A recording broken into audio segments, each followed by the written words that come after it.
প্রতিদিন যদি রুটি পরাটা খেতে ইচ্ছে না করে তাহলে তোমরা এই রেসিপিটা ঝট করে নিতে পারো। এটা করতে একদমই সময় লাগে না, খেতে কিন্তু দারুণ স্বাদের হয়। ভিতরে আলুর পুর ভরা থাকে আর উপরটা পুরো পাউরুটির মতো হয়ে যায়, একেবারে মুচমুচে আর ফুলকো। তো চলো বেশি দেরি না করে এই রেসিপিটা ঝটপট করে নিই। সবাইকে শুভ সকাল। আমার আরেকটি কুকিং ব্লগে তোমাদের সকলকে স্বাগত। তো চলো সকাল সকাল আমি চলে এসেছি আমার কিচেনে, আর আজকের রেসিপি খুবই সহজ সরল। তো চলো রেসিপির দিকে এগোনো যাক। এখানে আমি নিয়ে নিয়েছি গমের আটা, যে আটা দিয়ে আমরা রুটি খাই আর কি। এখানে 1 বাটির মতো গমের আটা নিয়েছি, আর দিয়ে দিলাম 1 টেবিল চামচ চিনি, আর স্বাদ মতো লবণ, আর দিয়ে দিচ্ছি 1 টেবিল চামচ ইস্ট। এটা অ্যাক্টিভ ইস্ট, এটা অ্যাক্টিভ করতে হয় না আর কি, আগে থেকেই অ্যাক্টিভেট করা রয়েছে। এবার দিয়ে দিচ্ছি নর্মাল জল। এখানে গরম জল দেওয়ার কোনো ব্যাপার নেই, নর্মাল জল দিয়ে একটা ডো তৈরি করতে হবে। তো একসঙ্গে আমি দেব না, অল্প অল্প করে দেব আর ডোটা তৈরি করে নেব। চামচ দিয়ে মাখার চেষ্টা করেছিলাম, কিন্তু আর চামচে হচ্ছে না, তাই চামচটা সাইডে সরিয়ে রাখলাম, আর হাত দিয়েই খুব ভালোভাবে একটা ডো তৈরি করে নিচ্ছি। এই পর্যায়ে দিয়ে দেব 2 টেবিল চামচ সাদা তেল, আর তারপরে কিন্তু আবারও এটা মেখে নিচ্ছি। আর দেখছো কি পজিশানে রয়েছে ডোটা, একেবারে সফট হয়ে গেছে।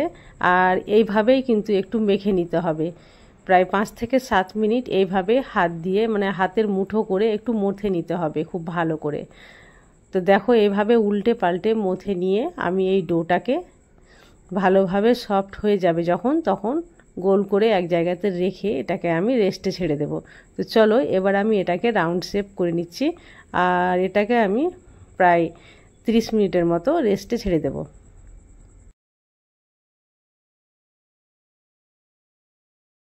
যেহেতু এখানে ইস্ট দেওয়া রয়েছে, তো আটার মধ্যে একটু চিটচিটে ভাব চলে আসে। তো এবার এটাকে ডো তৈরি করে উপর থেকে একটু তেল লাগিয়ে দিলাম, আর এটাকে ঢেকে রেখে দিলাম সাইডে সরিয়ে। আর এর মধ্যে যে আলুর পুরটা করব, তার জন্য এবার পুরটা রেডি করি। এখানে আমি আগে থেকে 3টে আলু সেদ্ধ করে নিয়েছিলাম, আর এইদিকে দেখো রেখেছি আদা কুচি, শুকনো লঙ্কা, পেঁয়াজ কুচি, রসুন কুচি, এগুলো আমি আগে থেকে কেটে রেখেছি। আর এগুলোকে আমি এবার তেলে ভেজে নেব। তো দেখো ভাজা হয়ে গেছে, আর যে সেদ্ধ আলু রয়েছে তার মধ্যে এই ভাজা পেঁয়াজগুলো দিয়ে দিলাম আর কি। আর এর মধ্যে এবার একটু লবণ অ্যাড করব, স্বাদ মতো লবণ দেব, কারণ লবণের পরিমাণ আবার বেশি হয়ে গেলে খারাপ লাগবে। দিয়ে দিলাম শুকনো লঙ্কার গুঁড়ো আর সামান্য পরিমাণে জোয়ান, আর দিয়ে দিলাম খানিকটা ধনেপাতা কুচি। তারপরে এটা ভালোভাবে মেখে নিচ্ছি। আলু যেহেতু আগে থেকে সেদ্ধ করে রাখা ছিল, তা আলু অনেকটাই ঠান্ডা হয়ে গেছে, তাই আলু হাত দিয়েই আমি মেখে নিতে পারছি। তো আলু মাখা হয়ে যাওয়ার পরেই কিন্তু এই রেসিপিটা তৈরি করব। তো এই ধরনের সহজ সরল রেসিপি আমি প্রত্যেক দিনই তোমাদের সামনে নিয়ে আসি। তো এই ধরনের রেসিপি তোমাদের কেমন লাগে অবশ্যই কমেন্ট করে জানাবে, আর এই ধরনের রেসিপি দেখতে চাইলে অবশ্যই চ্যানেলটি সাবস্ক্রাইব করে দিও। আর আগে থেকে যদি সাবস্ক্রাইব করে থাকো তাহলে তোমাদের জন্য রইল অসংখ্য ধন্যবাদ। এদিকে আলু হয়ে গেছে, আলু সরিয়ে রাখলাম, আর এতক্ষণে আটাটাও ফুলে গেছে, দেখতেই পাচ্ছ কতটা ফুলেছে। ভিতরের বাতাসটা বার করে দিলাম, তারপরে এখান থেকে লেচি কেটে আলাদা করে দিচ্ছি। দেখো এখানে 5টা লেচি কাটছি, 5টা লেচি কেটে এখানে 5টা রুটি করে হয়ে যাবে আর কি, মানে পাউরুটি বলো বা রুটি বলো। তো ভিতরে 5টা রুটির আমি পুরগুলো ভরে দেব। তো একটু লম্বা করে বেলতে হবে, লম্বা হলে দেখতেও ভালো লাগবে। তো একটু লম্বা করে বেলে নিলাম। এবার এর মধ্যে আলুর পুরটা লম্বা করে আমি দিয়ে দেব। আলুর পুর নিয়ে আলুর পুরকেও লম্বা করে নিয়েছি, আর এইভাবে লম্বালম্বিভাবে রেখে দিলাম, আর 2 সাইড থেকে মুখটা ধরে একেবারে বন্ধ করে দেব। তোমরা এটা বেক করতেও পারো, বেকও করা যাবে, কিন্তু আমি আজকে তেলেই ভাজবো।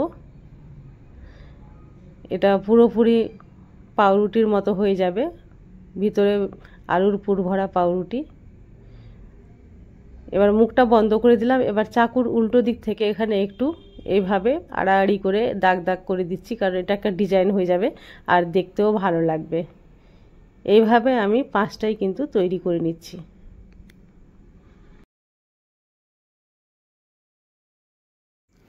তোমাদের সুবিধার্থে আমি আরও একটা এভাবে রুটির মধ্যে পুর ভরে দিচ্ছি। আর পুর ভরে মুখটা বন্ধ করা খুবই সহজ, দেখতেই পাচ্ছ কত সহজে মুখটা বন্ধ হয়ে যাচ্ছে।